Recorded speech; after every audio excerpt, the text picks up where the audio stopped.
Hello and welcome to episode 16 of the Films Not Movies podcast with me, Aaron. And me, Charlotte. This week, we've seen things you people wouldn't believe, and that's Blade Runner 2049. And we're also going to be talking about the original Blade Runner, so a Blade Runner special. Yep. Awesome. So, let's start with the old one. Yes, we're going to start with the old one. It means we can talk about it a bit more openly and then talk about the new one afterwards. So we're going to treat the original Blade Runner from 1982 as... we're going to talk about it quite spoilerifically. Yep. New word. But then when we're talking about the new Blade Runner, we're not going to include spoilers. So Blade Runner, as many people will know, but not everyone, because it's the type of film that I think a lot of people pretend they've seen rather than actually have. It's directed by Ridley Scott, who you may know from directing Alien, Gladiator, The Martian. And one of my favourite films, Legend. Legend, which I've never seen, so we'll have to look at that at some point. And stars everyone's favourite Harrison Ford. I couldn't think of a word to describe him. And then Sean Young as Rachel. Yes, that is a woman. And Rutger Hauer as Roy Batty, one of the most ridiculously plain bad guys' names in the history of film. Watch out, it's Roy Batty. Yeah, it's Roy. Roy is after you. So it's based on the novel Do Androids Dream of Electric Sheep by Philip K. Dick, that I think we can both admit that neither of us have read. Yep. So it's really quite a simple plot, and that's one of the things I like about it, actually. So in summary, it's about Harrison Ford's character. He's a Blade Runner who is basically a cop/detective whose job it is to hunt down replicants who are effectively androids, you know, kind of artificially recreated, more or less humans, but not actually human. Although that's a question. So it's his job to hunt them down and kill them because they've kind of gone a bit wrong. You know, they were created to do stuff off-world in space, and they've all started rebelling and killing people, so they've realised they need to take them out. So there's these 4 replicants who have come back to Earth and causing havoc, and Harrison Ford's got to bump them off. Yeah, so I think the 4 that come back to Earth are essentially trying to hunt down the owner of the Tyrell Corporation, and it's the Tyrell Corporation that created the replicants. So kind of, I don't know if it's a fable, but the classic story of trying to meet your maker, like the kind of existential crisis that a human can't really have because they don't know where we come from, whereas they actually have an answer, so they're trying to hunt it down. So it's a simple concept, but with big ideas behind it, big thinking kind of ideas going in. So, yeah, with Blade Runner, it's a film that I first watched a bit of, when I was probably way too young to understand it. I was probably actually I didn't watch it, I was like 6 or something, but I probably saw it when I was about 13. I didn't really like it then. And I've tried to watch it a couple of times before, and it's never really gripped me somehow. And I find that weird because when we watched it this time, I was gripped all the way through and I loved it and I was really hooked, but I don't know, just didn't hit the spot somehow previously. It's a story a film that doesn't feed you any of what is going on. And we should say that we're talking about the director's cut here, which doesn't have any of the voiceover type stuff on it. That was something I was going to get to, but that makes sense to talk about now. So another confusion in the big pile of Blade Runner confusion is that there's at least 3 cuts that are likely to people have seen. I know there's a lot more than 3 cuts, but there's 3 that people might have seen. And I think the most common one is the theatrical release, which is the one that has the voiceover on.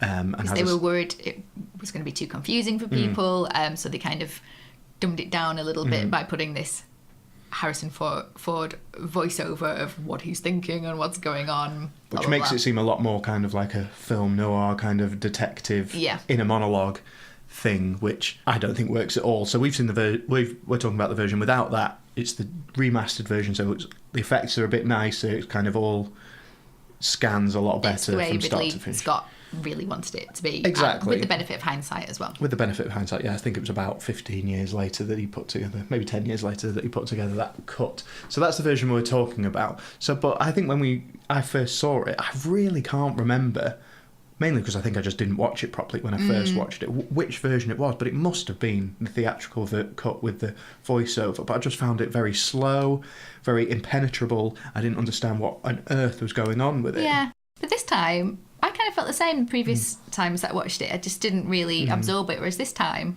I understood everything perfectly, and I really enjoyed it. So I think you've just got to be in the right frame of mind and give it your full attention to get the most out of it. And I think it's not a have one on in the background kind of film. No, it's not at all. And it also, as I said, doesn't hold your hand. And if you're not, you've got to read between the lines, because even if you're following the story, it might still not make any sense. So you've really got to read between the lines. And I think it's a real credit to why this film has lasted the test of time, is that there's so much depth to something which is so simple with so few characters, and it's so easy to dismiss it as, oh, it's just a film that looks good but doesn't mean anything. I think it's actually one of the reasons why it has become such a cult classic is because of the expects intelligence from the audience, I think. Yeah. Talking about Blade Runner without talking about how it looks would be impossible. Insane.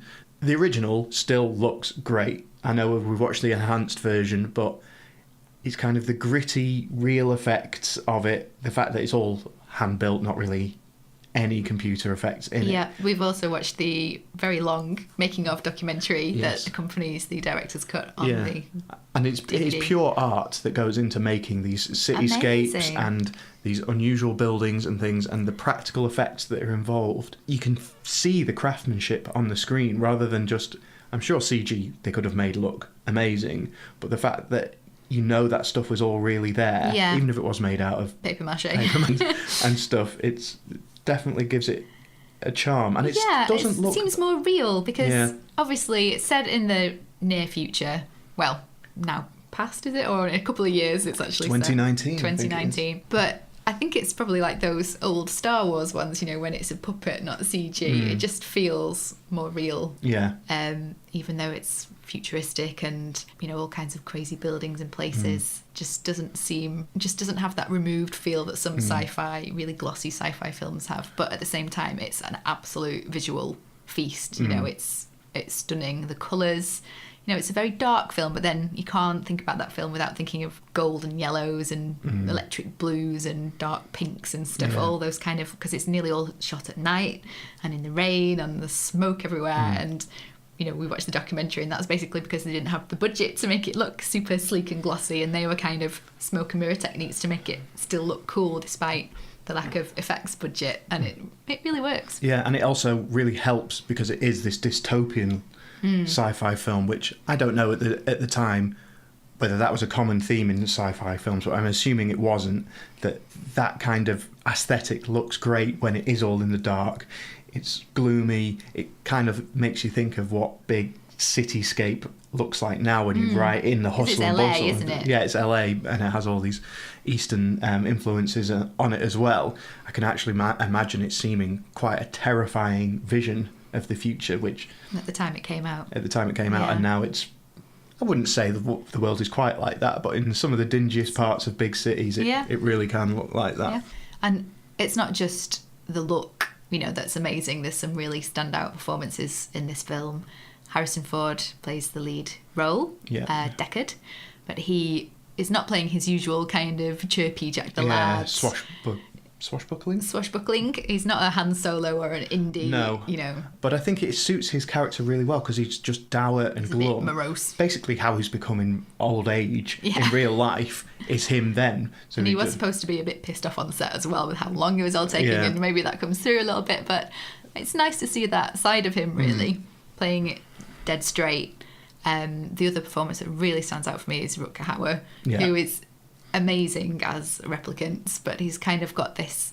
He's a generation of replicant that lives for 4 years, so he's kind of terrifying, but he's also got a kind of childlike glee at the same time, sort of skipping about, and really mesmerising. Yeah, and he has an excellent story arc in the small amount of time he's on screen, where he kind of goes from being so bitter about his existence to then really appreciating life, and I think that's done in quite a subtle way, where his arc goes from one end to the other in quite a quick time frame, but it all seems quite... It's quite refreshing as well. Quite believable, and it's almost like it's his story while Harrison Ford is just doing what he has to do. And it's very much a kind of blurring of goodies and baddies and human and replicant. Because by the end you definitely don't... Not that you're rooting for Roy, but you don't think... You're not like, yes, the baddie's dead. Yeah, exactly. And, Harrison Ford's character is challenged as well. How do you feel about killing these, because they're not like some sort of computer robot. They are as human, more human than human.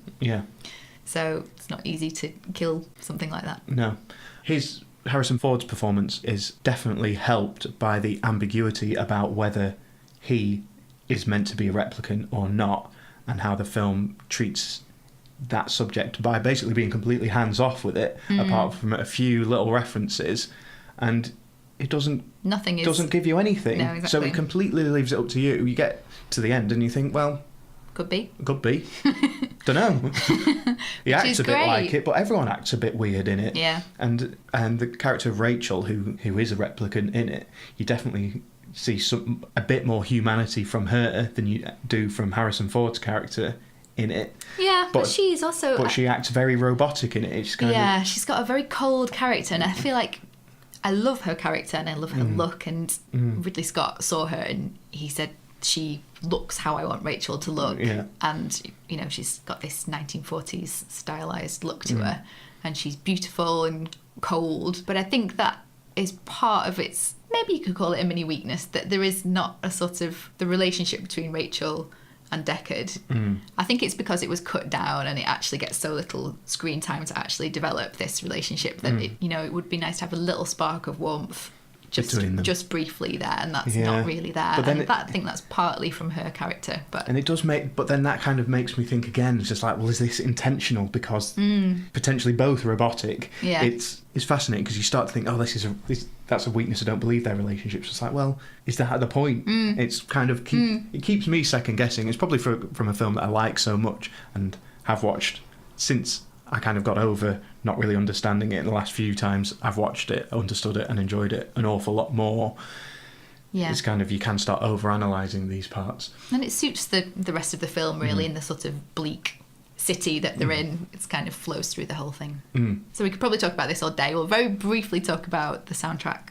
Yes. So the soundtrack from the original is by Vangelis is how I say it? I think it's Vangelis.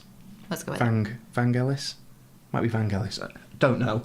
Everyone says it seems to say it different. He did the Chariots of Fire soundtrack, and I don't really know what else he's done apart from this. It's this spooky, really 80s sounding... Yeah, but awesome. ...electronic soundtrack with loads of space between the notes, kind of big swirling synthy sounds behind... Quite nice, bright themes overall, but it can put a real sinister edge on the kind of speed that it's played at, and it suits this film perfectly. Because it is a slow film, you know. Yeah. There's slow, lingering shots on in so many places and gaps between the dialogue, and that's what makes it so special, really. Yeah, it's tiny plot, really. Guy hunts down 4 replicants. That's the plot, but it's the space that it's allowed to have, that the characters are allowed to have, that the dialogue's allowed to have, and then this music kind of filling it all in. Yeah, it fills it in, but it doesn't suffocate, it doesn't sound like a completely overbearing soundtrack. So we're mentioning that now because we're talking about the music in the new one, and let's get straight into talking about the new one. Let's do it. We'll still talk about the first Blade Runner, but more as a kind of comparison reference. But no spoilers for the new one, just in case you were worrying. So Blade Runner 2049, as it is called. So it's set 30 years, is that 30 years later after 2019? Maths. Yes, it is.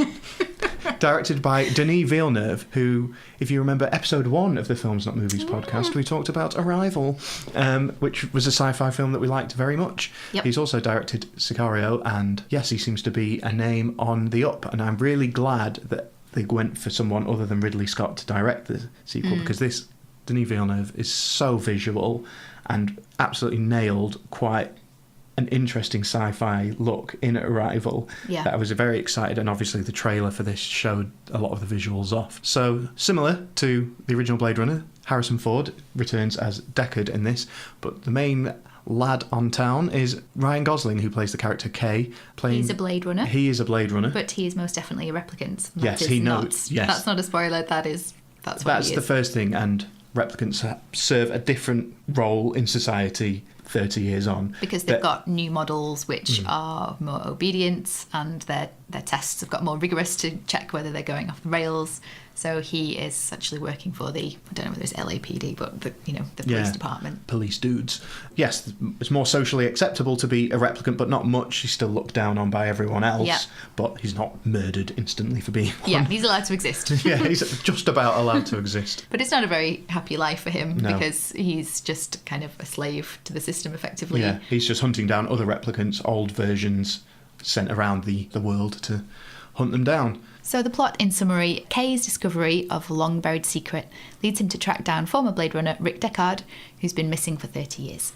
Yes, I don't think that's a spoiler because Deckard's in the trailer, so I think we're all right with that. So he kind of goes off following his own nose, really. Yeah, so he's playing the part of a Blade Runner again. He's hunting down replicants. So I like, again, that the story is quite simple in structure, simple and similar to the original Blade Runner that much. Maybe a bit more in this one. I think this is I actually think it's quite a notable difference, the plot. I think the original one is really lovely in its simplicity, whereas I think this has definitely got the twisty plot of a more modern film where it's got to be a lot more plotty. Yes. And this is more plotty.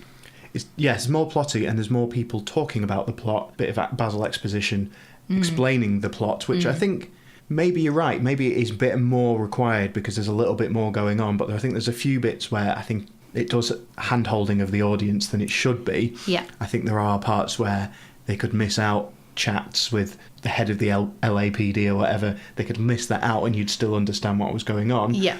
But at the same time, it is a similar pacing to the original. It's very slow.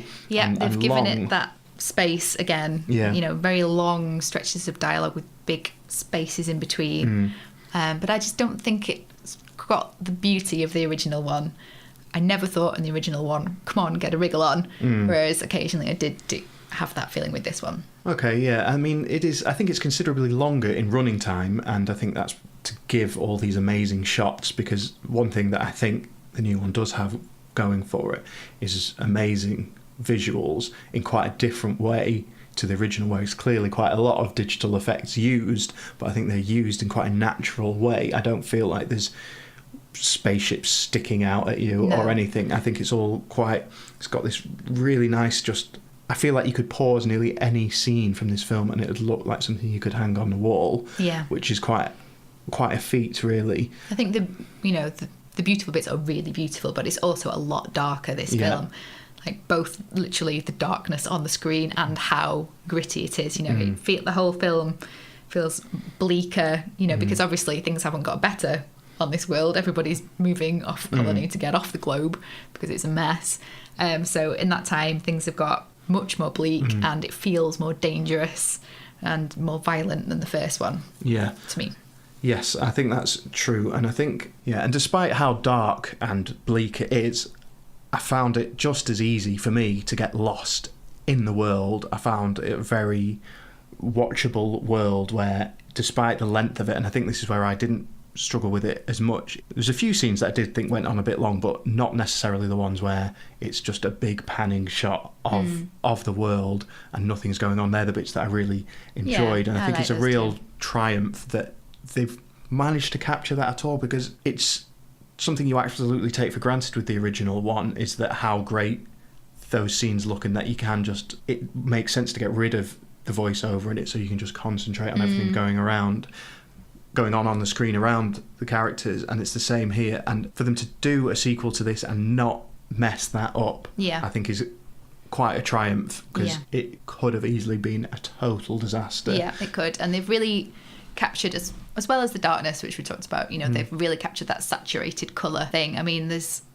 a scene which is so golden yellow that it's almost all you can see, and I didn't even realise you could shoot something that much one colour and you still be able to tell what's going on and it still looked amazing. So yeah, they've done a really incredible job. Similar to the first one, which is always or often referred to as an art film, I think you could do the same here. It's probably the highest budget art house film ever, that the visuals take precedent over everything else, but I do think the story is good enough here to make a good film. It's more like an action film though in plot. I think. Well, a bit. Not basically, in a bad way, but compared to the first one. What I'm trying to say is that there was someone in the cinema next to us who was checking their phone all the time and walked out before the film finished.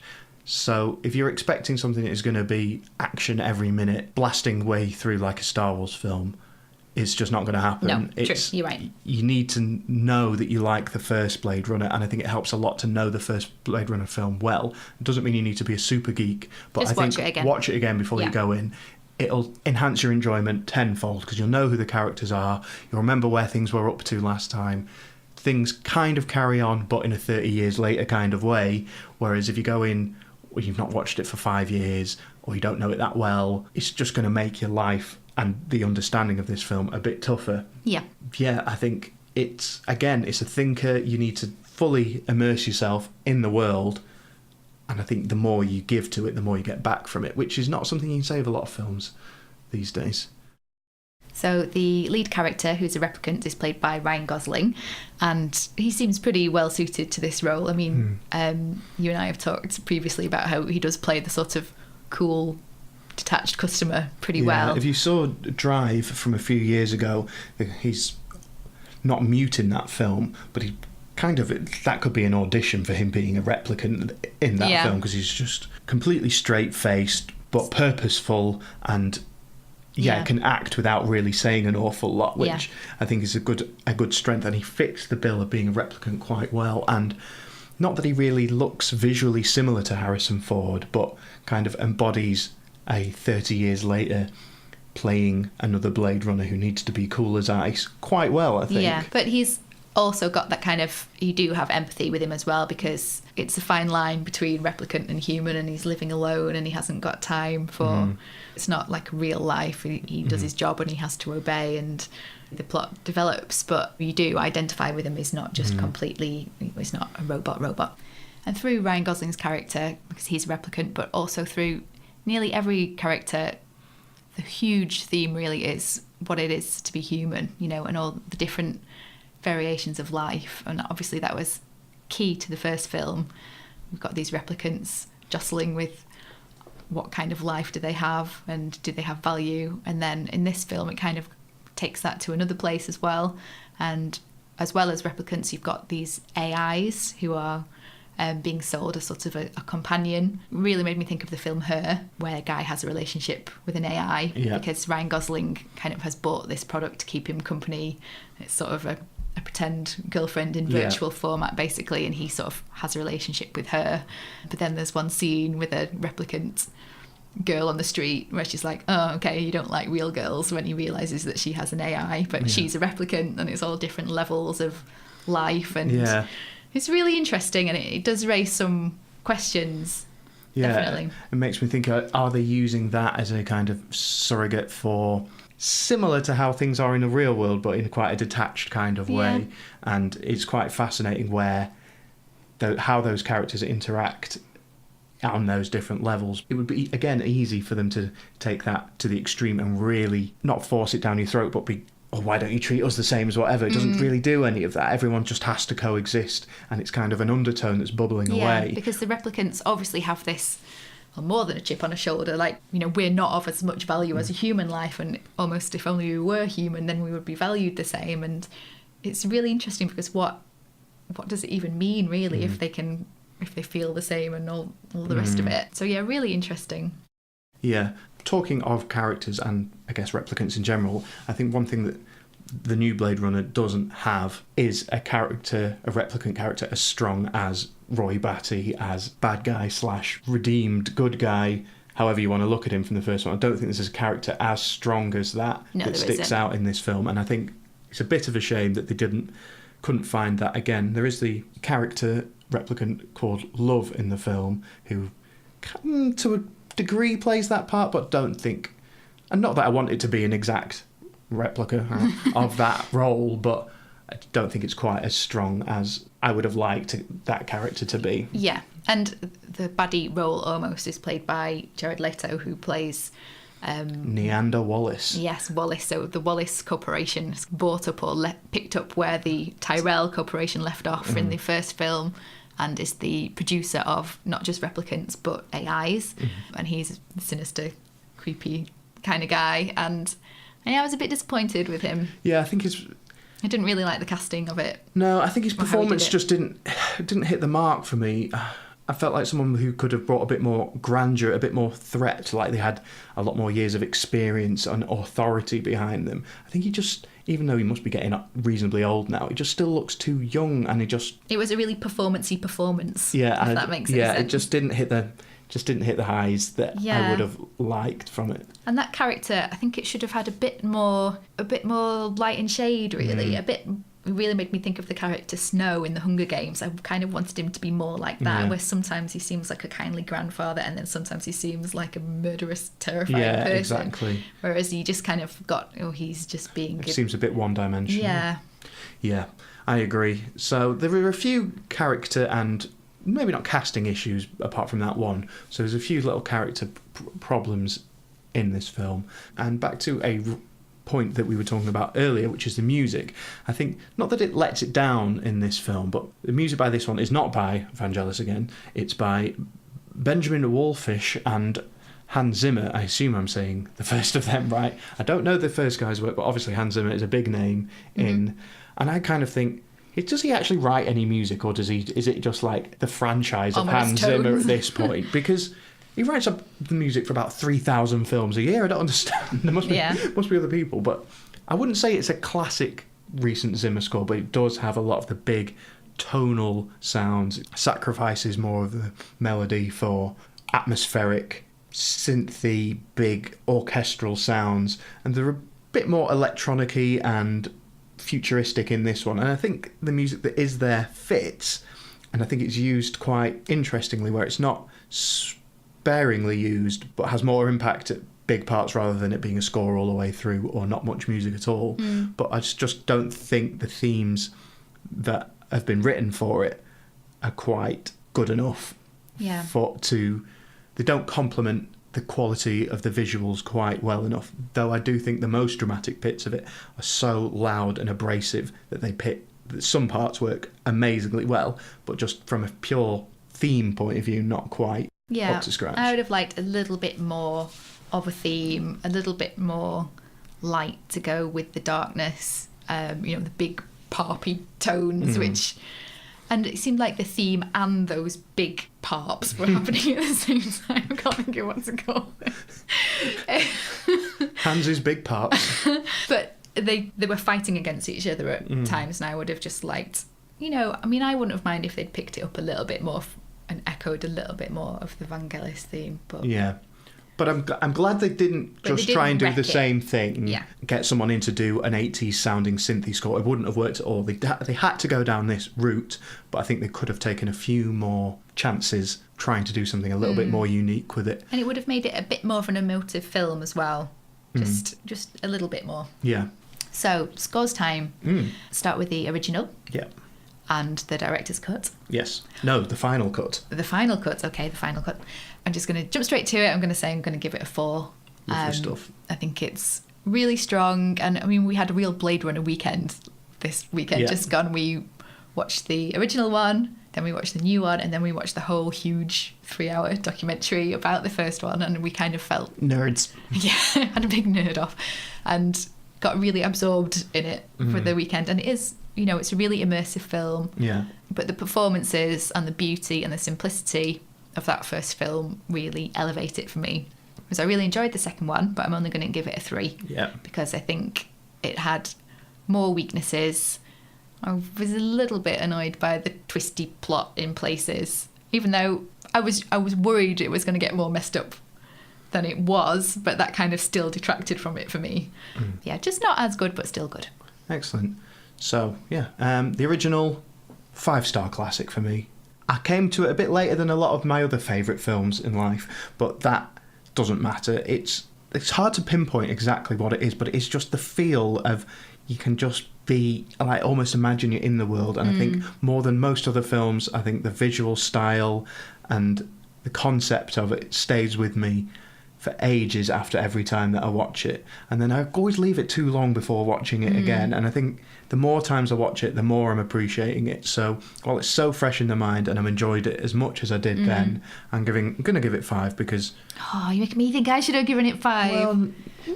Well, it's up there. It's really it is up there. If we did halves, you probably would have gone for a half. And so off the back of that, I am going to give the new one 4.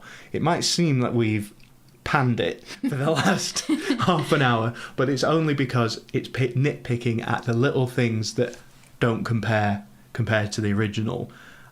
I was so scared that they were going to mess this up. The only light that I had going into it was how good the trailer was and how much I trusted Denis Villeneuve to get the visuals right. And for something that is so visually important and the kind of artistry of it is such a huge part of it, for that to be almost perfect, it's hard to score it down too much, really. Of course, the characters could do with more work, but Ryan Gosling is great. The music could be better, but when it works amazingly.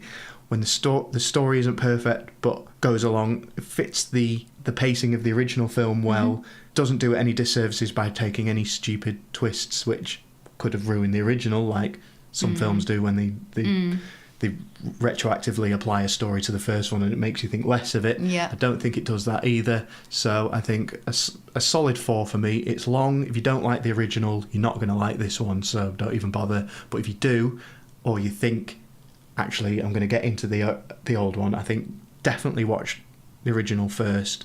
Try and watch the final cut if you can. Immerse yourself into it, then go into the new one. I think you'll really enjoy it. Yeah. And if you do watch the making of documentary, you will see some really interesting things that were cut. They hit the cutting room floor from the first one, and Denis Villeneuve has put those... I mean, it's more like a shot, almost, barely even a scene, that Ridley wanted to put into the first one, that they've just put into the second one. Yeah. And when you see it, it's like, oh, yeah, it's cool. It's cool. So that's not a spoiler. That's not a spoiler. It could have been a spoiler if you'd said exactly what it was, but no. Lots of nuggets and Easter eggs to look out for. So, yes, that is the end of the Blade Runner special. Hey. Thanks for listening. Thanks for listening. See you next time. Bye. Well,